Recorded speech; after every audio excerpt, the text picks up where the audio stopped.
monumento à impermanência. E engraçado que há umas 2 semanas atrás, aliás, talvez essa semana, a Denise e a Rosana podem me ajudar, né, com essa memória, mas me perguntaram por que monumento à impermanência. E aí eu fui pela poética do título, mas pensando um pouco mais, tem um texto clássico que todo aluno de história vai ler, provavelmente no primeiro ano, que se chama O Monumento Documento. Ele é escrito pelo Jacques Legoff, que é um historiador francês muito importante. E a ideia do monumento documento, que o Legoff vai trazer, é o seguinte: todo monumento é um documento. Por que todo monumento é um documento? Porque falar dos nossos heróis é criar um documento do nosso tempo. É falar sobre a ética, é falar sobre a busca do bem, e acima de tudo, é idealizar um pouco pessoas que nem sempre foram perfeitas. Sendo paulistas, a gente sabe que os bandeirantes nunca foram perfeitos, mas a gente tem um certo apreço por essa qualidade de figura histórica. O monumento à impermanência é esse jogo de palavras, onde a gente está tentando entender o que fica, o que permanece, aquilo que perdura, mas também com a constatação clara de que a vida não é aquilo que fica. A vida, ela está sempre mudando, o contexto está sempre mudando, a gente está sempre se adequando. Partindo dessa premissa, eu quis tratar no espaço expositivo da delicadeza do gesto do artista. Então, conforme vocês entram, o primeiro trabalho que vocês verão é uma aquarela da Vitória, a seguir 2 pinturas da Alexandre, e eu queria que vocês prestassem atenção na importância do gesto em cada uma dessas pinturas. É por isso que a eleição vem de começarmos pela pintura, porque na pintura você sempre consegue perceber a pincelada. No caso da Alexandra, é uma pincelada que tende à horizontalidade, mas ela carrega muito movimento. Algumas pinceladas são mais curtas, algumas pinceladas são mais longas, sempre tratando... Deixa eu voltar para lá, porque aqui fica muito apertado. Sempre tratando essa ideia de paisagem. A paisagem sendo aquilo, o espaço onde as coisas acontecem. Mas vamos parar um pouquinho e pensar sobre esse conceito, porque a paisagem é um conceito dentro da história da arte. Ela é um gênero de imagem. E a paisagem é um gênero de imagem que se constrói por oposição. Qual é o oposto de uma paisagem? Um retrato, como vocês veem nessa imagem que a Denise produz para a gente. A Denise é essa pessoa aqui, para vocês terem. Então, o retrato vai tratar do humano, da forma humana, da face, do corpo, do vulto e assim por diante. E a paisagem, por oposição, vai tratar do inumano, daquilo que não é humano, daquilo que não conversa com o corpo humano, né? Então, todo o resto da natureza é tomado por paisagem. Isso fala um pouco de como a história da arte tem um certo antropocentrismo, né? O foco é o ser humano. Mas mais do que isso, todo mundo carrega dentro de si um duplo do mundo. Todo mundo carrega dentro de si uma imagem do mundo dentro da nossa cabeça. E, portanto, a gente humaniza essa paisagem. De uma maneira ou de outra, a gente habita essa paisagem. Todo mundo aqui tem uma ideia do que é o Taj Mahal. Quantos de nós visitaram o Taj Mahal? Certamente, pouquíssimos. Esse é o jogo que está sendo proposto aqui. A ideia de um monumento à impermanência é a dúvida. O que fica? Porque todo o resto vai mudar.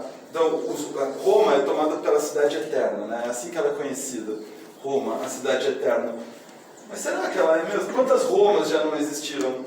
Assim, está mais perto de Troia, que foi reconstruída, e quando a gente vai escavar a Troia, a gente acha 6 Troias, e não apenas aquela uma que o Homero fala da queda. E um pouco isso que a gente está querendo retratar aqui. Agora, dentro desse retrato, da continuidade da descontinuidade, nós temos alguns momentos em que a exposição para e pondera a condição humana.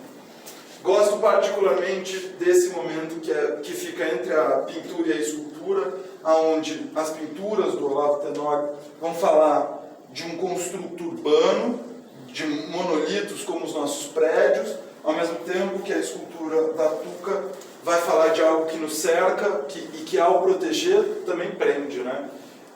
Ao olhar para isso aqui, eu penso muito na cidade de São Paulo, onde a circulação é absolutamente desolada, a gente anda por corredores de muros, com uma árvore ou outra impedindo completamente a calçada, e muitos arames enfarpados. E a gente toma isso por normal, né? Mas num país cujo número de assassinatos é nível de guerra civil, isso seria de se esperar. Eu estou falando disso porque, ainda que exista uma potência nessa exposição de olhar para a beleza, para a delicadeza e para o cuidado, essa exposição ela não se limita a isso. Ela entende as violências sobre as quais estamos passando todos os dias, e eu gosto de pensar que essa montagem em particular, onde o trabalho da Denise é posto do trabalho ao lado do trabalho da Rosa, fala disso, particularmente de uma condição feminina, oprimida, mas que consegue se emancipar.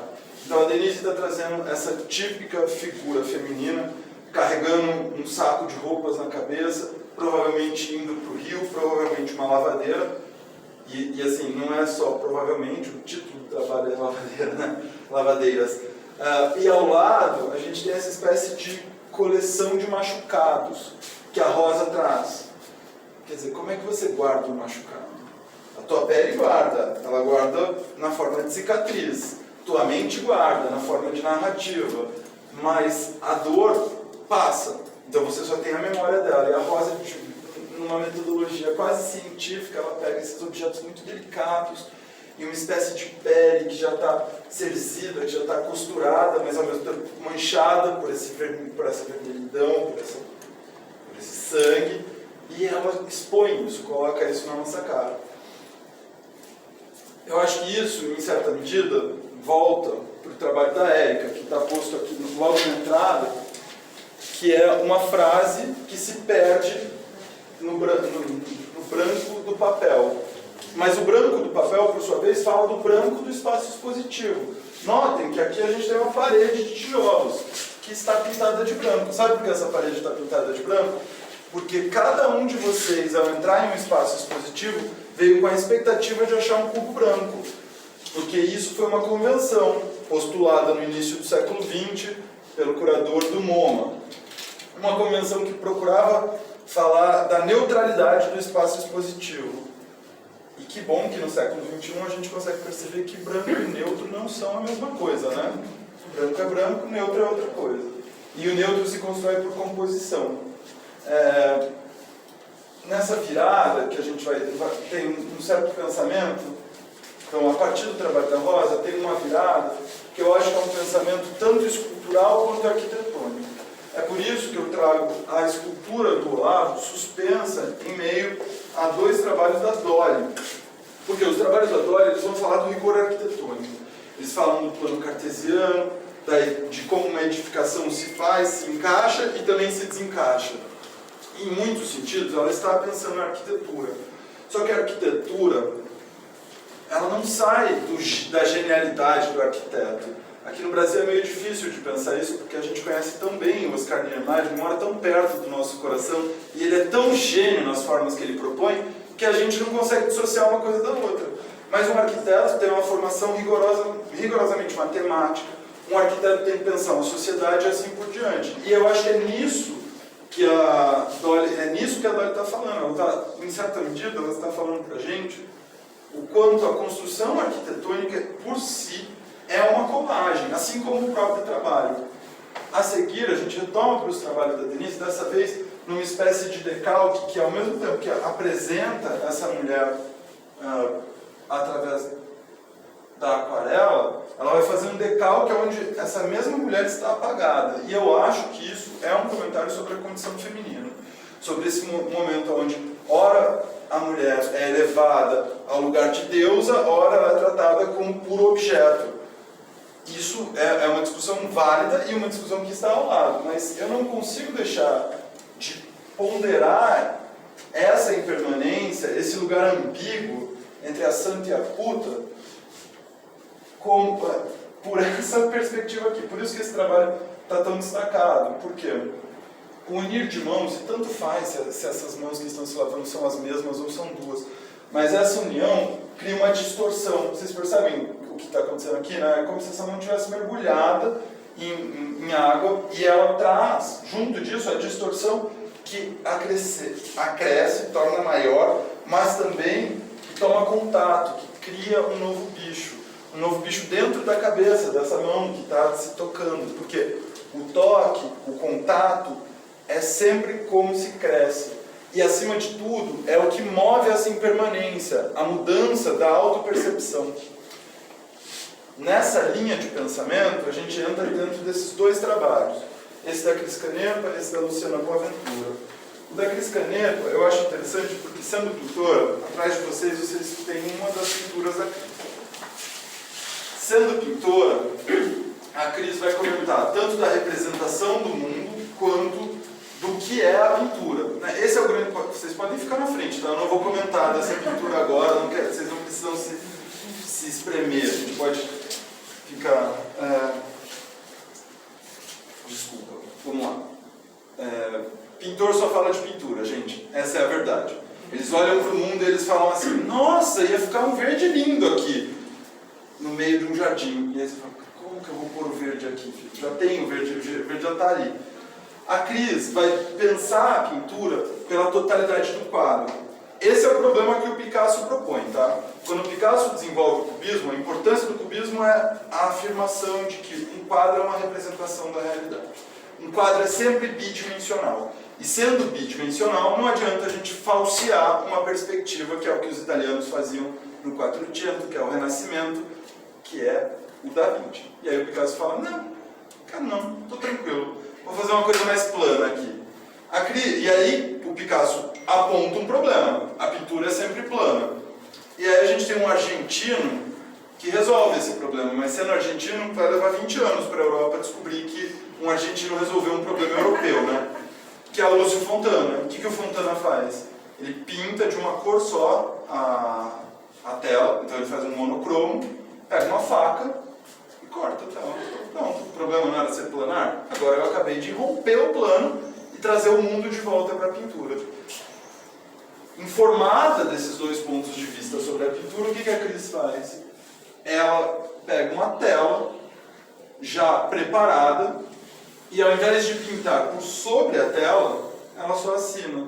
Mas no verso da tela, ela deposita a terra do lugar onde ela estava fazendo a pesquisa.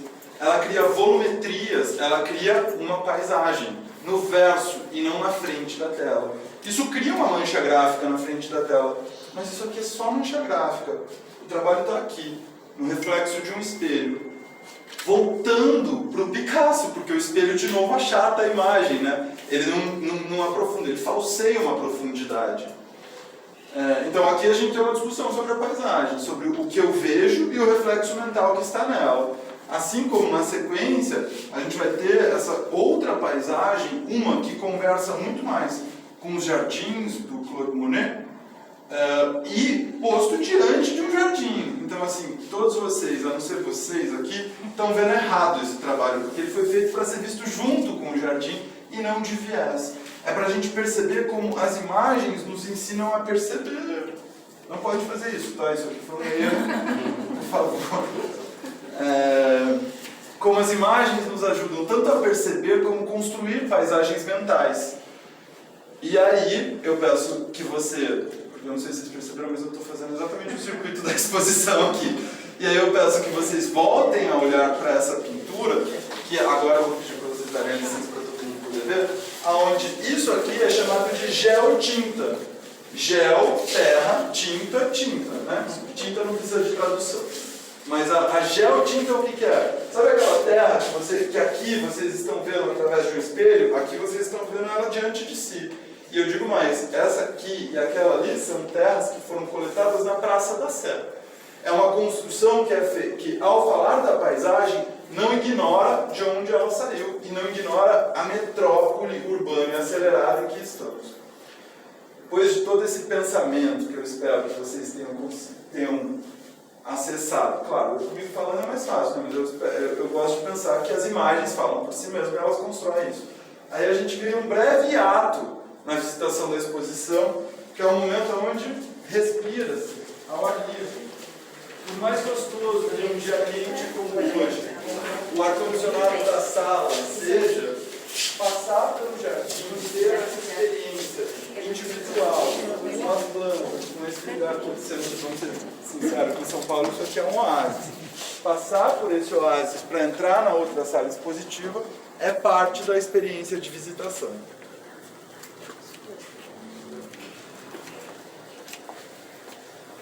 Enquanto vocês chegam, vou só pegar uma água. Ali, a gente está criando uma provocação sobre o que é a paisagem e como a gente escolhe a nossa humanidade. E como, acima de tudo, como essa humanidade se dá no espaço e, portanto, dentro da paisagem. Aqui, o pensamento vai ser um pouco distinto.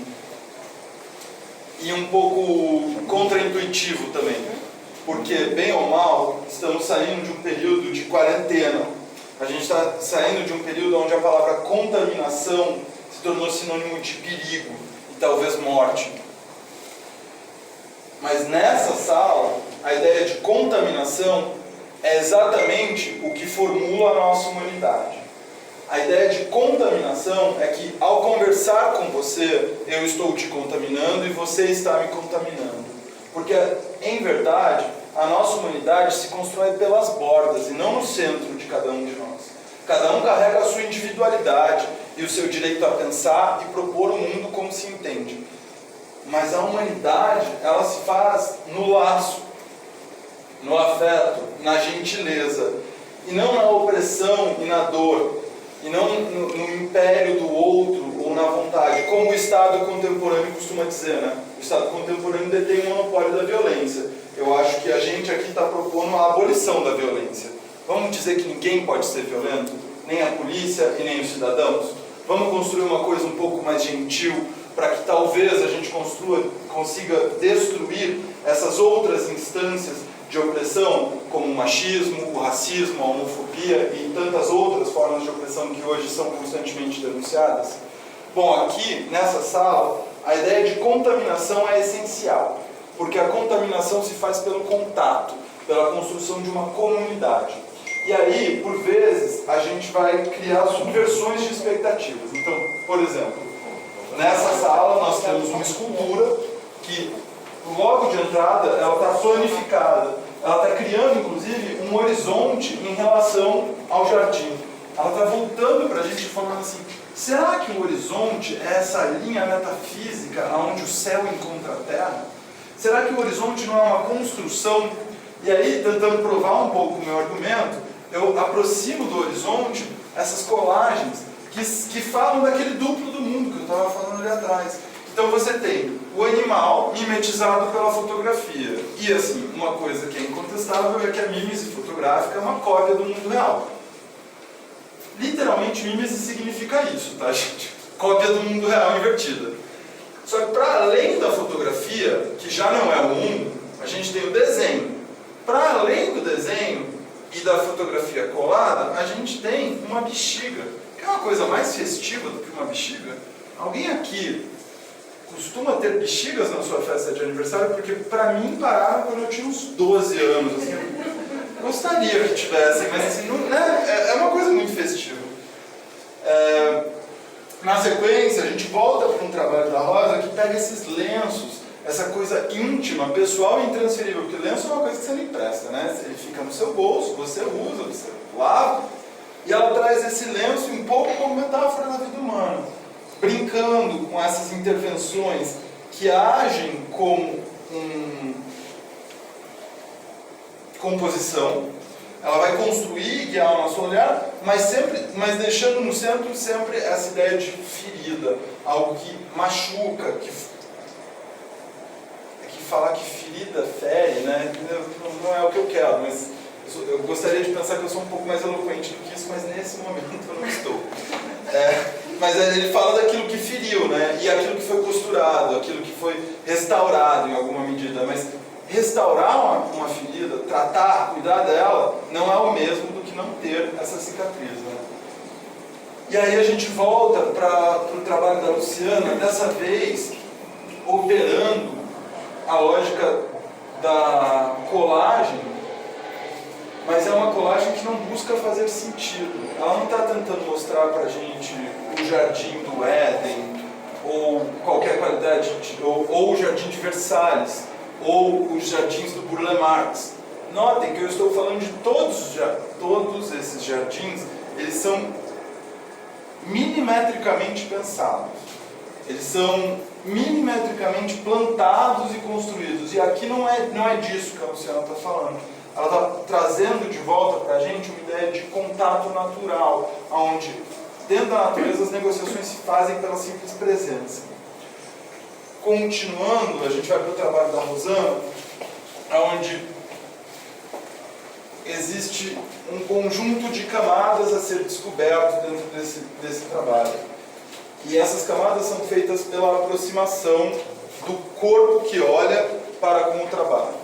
A primeira camada é entender que o trabalho da Rosana opera por unidades. E qual é a menor unidade do trabalho dela? Olha o quão científico é essa metodologia que eu estou usando. Quando o físico olha para a matéria, o que ele vai procurar? A menor unidade da matéria, o átomo. Qual é o átomo do trabalho da Rosana? A etiqueta da roupa, que em alguma medida fala sobre a nossa presença no mundo hoje, né? Porque no modo de produção capitalista, o indivíduo nada mais é do que um consumidor. Ele pode ser mais se ele assim desejar, mas a tua função social é consumir. Não é à toa que aqueles que não consomem são descartados, abandonados. E aí isso gera uma outra qualidade de sociedade.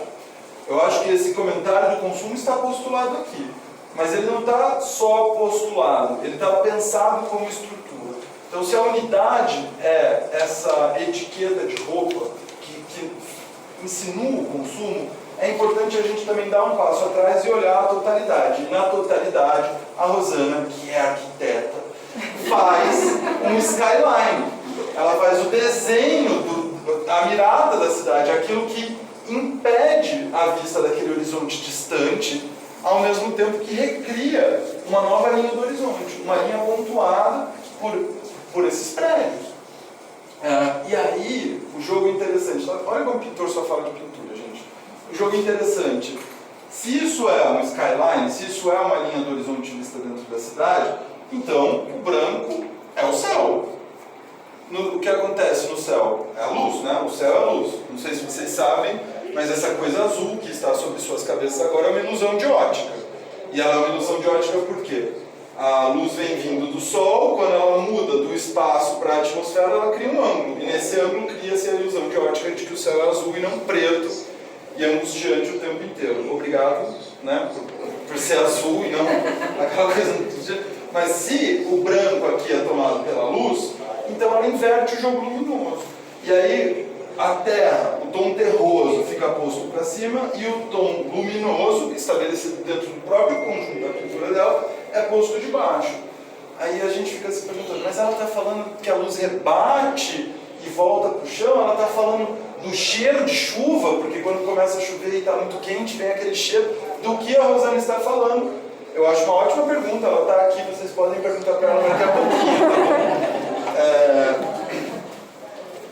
Mas ela fala então dessa cidade, dessa habitação, deste consumo, e eu tenho para mim que ela também fala de uma certa superação. Ao apontar todos esses movimentos que constituem a nossa vida, a Rosana também fala de um caminho para a gente sair e não se limitar a ser o consumidor, o habitante da metrópole, a pessoa que consegue prestar atenção na luz. Mas eu vou deixar vocês imaginarem um pouco qual que é essa solução. Ou perguntarem para ela, de novo, ela está aqui.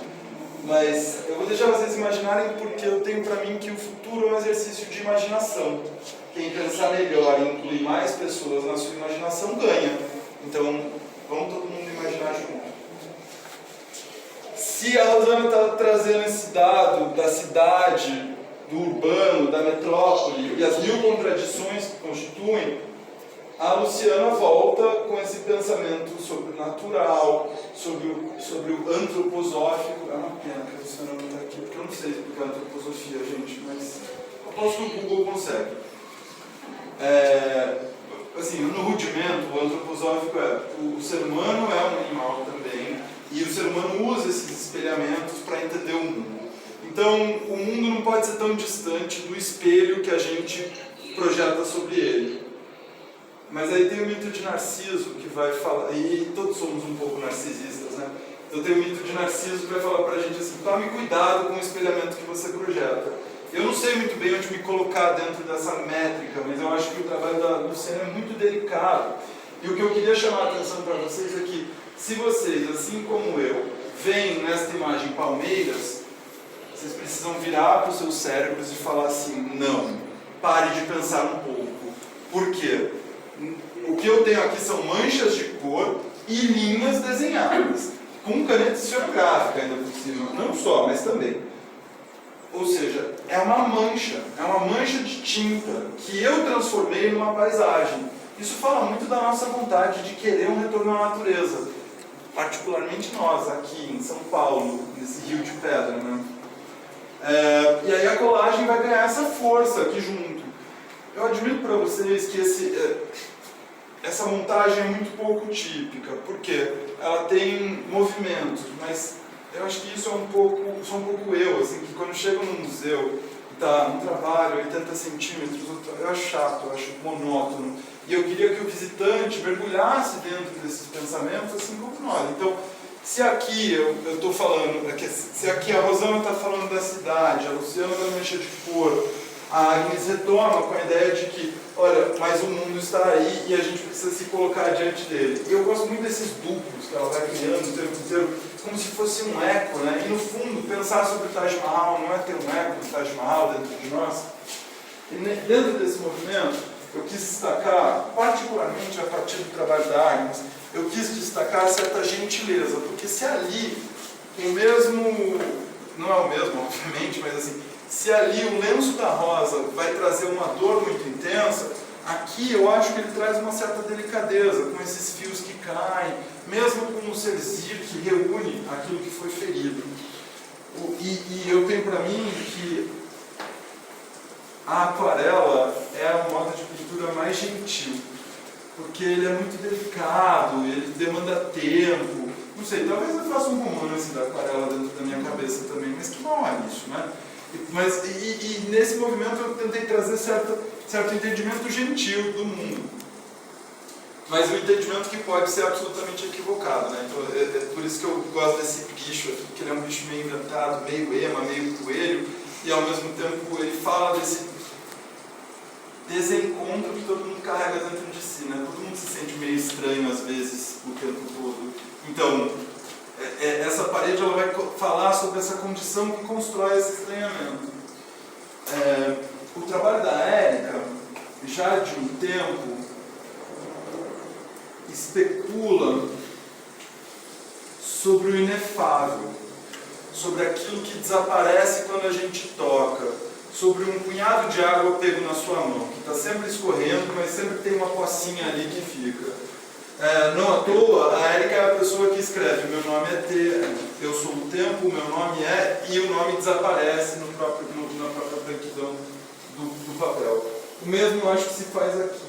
Eu gosto dessa dinâmica horizontal que parte do mais próximo do infinito que a gente pode conceber, as estrelas e todo o universo, e termina na ilusão de ótica que é o céu. A gente nunca pensa o céu como algo que está embaixo de alguma coisa. E o trabalho da Érica fica o tempo todo brincando com essa ideia de cima a baixo, ponto de vista e contraponto. Junto disso, eu quis de novo rememorar as colagens da Luciana. Um detalhe que talvez seja saboroso sobre as colagens da Luciana é que no dia que os artistas tinham que entregar os trabalhos para a montagem da exposição, a Luciana, que não mora no Brasil, ela veio entregar os trabalhos e falou assim: vamos tomar um café. E ela me mostrou essas colagens que não haviam sido selecionadas e ela também não queria que viessem para a exposição. Conforme eu olhava as colagens, eu fui fazendo um montinho do lado, e quando a gente terminou de conversar, eu só peguei um montinho e vim para a sala expositiva. Ela assim: Paulo, faltou aquelas colagens. Eu falei assim: elas estão aqui na exposição. Eu nem dei a chance para ela poder falar não. Mas essa colagem está aqui em específico porque eu acho que ela dá uma certa amarrada nessa coisa da contaminação. E como ela dá essa amarrada? Essa colagem, assim como aquela, inclusive, elas são feitas a partir de um jornal que trazia a imagem de uma pessoa albina como frente, e mais do que isso, essa imagem ela é uma gravura do século XVIII que foi reimpressa. E aí a Luciana ela recorta essa colagem, porque eu não sei se vocês sabem, mas todos os albinos têm traços negroides, porque albino é uma condição médica, que significa a incapacidade de produção de melanina. E para isso você precisa ter os traços negroides, que é o nariz um pouco mais largo, o cabelo enrolado e assim por diante. E aí a Luciana fica brincando com essa situação. Eu acho interessante trazer essa informação para vocês, porque de uma maneira um pouco velada tem uma discussão sobre preconceito aí. Em particular, se vocês souberem que a Luciana, sendo brasileira, mora nos Estados Unidos, né? Porque aqui a gente é branco, mas nos Estados Unidos a gente é latino. Então essa percepção da branquitude, do domínio, do controle está colocada aqui de uma maneira indireta. Mas, voltando para a nossa ideia do contato, do contágio, aqui essa figura é tratada como um ser humano, que é a dignidade que todos devem ter. Depois da abertura, a Luciana veio me falar assim: por que você colocou as minhas paisagens para baixo? E a resposta que eu tenho para ela e para vocês é porque eu queria que vocês, enquanto visitantes, ao se aproximarem desses desenhos que são pintados com manchas de chá, vocês fizessem uma espécie de reverência no trabalho. Porque há uma necessidade de ativamente se aproximar dele para vê-lo. E ao fazer essa reverência, você perceberá que esse papel super fino projeta uma sombra, porque ela fez a montagem sem um fundo. Então é a parede, a distância e o papel que estão compondo junto da obra, compondo uma espécie de linha do horizonte que aparece e desaparece, sendo habitada por entidades como as flores do lenço da rosa, como os animais dos trabalhos da Agnes e assim por diante. Se aproximando do final, essa obra aqui foi uma grande discussão, gente. Porque eu gosto muito dela, mas o modo de apresentar foi muito discutido, até que finalmente a gente chegou à conclusão que o melhor era que ela ficasse um pouco destacada na parede. E eu olho para essa obra e eu sempre me lembro do Virgílio. Aí vocês vão me perguntar, que Virgílio, né? Quantos Virgílios não existem no mundo? Mas o Virgílio é o poeta que leva o Dante pelo purgatório, céu e inferno na Divina Comédia. E eu me lembro do Virgílio porque o Dante vai se perdendo pela especulação do bem e do mal. Bem e do mal, né? Assim, porque o Dante é italiano, ele está falando de política na Divina Comédia o tempo inteiro. Ele não está exatamente preocupado com a ética, assim como Maquiavel não estava. Mas ele está preocupado com a jornada, ele está preocupado com o atravessar. Não é à toa que a Divina Comédia começa pelo livro do inferno. Ele primeiro desce para depois subir. E é a mesma coisa que eu vejo aqui, né? A figura avançando por esses montes que são sempre cambiantes, que estão sempre se descolando do fundo e balançando ao léu. E assim, a gente está muito feliz dessa montagem estar aqui, porque normalmente essa porta fica fechada e aquele ar-condicionado que está mantendo a gente fresquinho aqui dentro, ele cria um tipo de circulação que às vezes o que eu tomo por montanhas tornam-se ululantes como as ondas do mar. Então tem esse detalhe saboroso no trabalho. Também queria chamar a atenção para vocês que dentro dessa colagem a gente tem a figura humana, que é construída por uma fotografia, a gente tem todas essas outras formas que são construídas por recortes arbitrários, porque é o arbítrio da artista que os produz, e a gente tem um vulto humano, esse costurado, cercido, contaminado dentro de uma imagem que deveria ser bidimensional. E aí a gente volta para um trabalho da Rosana, que conversa com aquele trabalho, mas eu achei muito curiosa essa escolha de colocar a parte escura por cima e esse branco que chega por aqui, porque lá ela já nos informou o que é o branco e como ele funciona como luz. E aqui ela ilumina isso, mas ela ilumina errado, porque olha como a luz que... Depois vocês se colocam aqui onde eu estou, vocês vão perceber que tem tipo 2 focos de luz na minha cara, 3 focos de luz na sua cara. Ou seja, a luz está vindo de cima para baixo, quando você olha para esse quadro aqui. mas dentro da imagem produzida, a luz está vindo de baixo para cima. A gente, ainda na ideia de contaminação, nós temos esse construto da tuca, que é um molde que vai se reproduzindo de forma errática e bastante arbitrária, quase que convulsionada, que é um pouco as nossas cidades e a nossa sociedade. Mas para terminar a exposição, porque a ideia é que você interaja com isso conforme você circula no espaço. E a ideia é que a exposição termina nesses dois vídeos. O primeiro da Alexandra Unger, que vocês já viram a pintura dela logo na entrada, e que vai falar de pintura, que vai falar de como a mão do artista não é tão mágica, de como a mão obedece à mente, mas existe uma imprecisão entre um e outro. Mas a título de ponto final para essa exposição que pensa a contaminação como salvação e não como derrota, a contaminação de ideias, a contaminação entre seres humanos, a contaminação pela empatia acima de tudo, a gente tem o trabalho do Cláudio, que vai trazer uma série de termos pejorativos referindo-se a pessoas que moram no mesmo país que a gente. Ele vai trazer uma série de termos pejorativos que reiteram não a empatia, mas o preconceito. Mas eu acho que nessa denúncia, o Cláudio traz uma certa esperança de que quando a gente constata a perversidade, a gente pode se esquivar dela.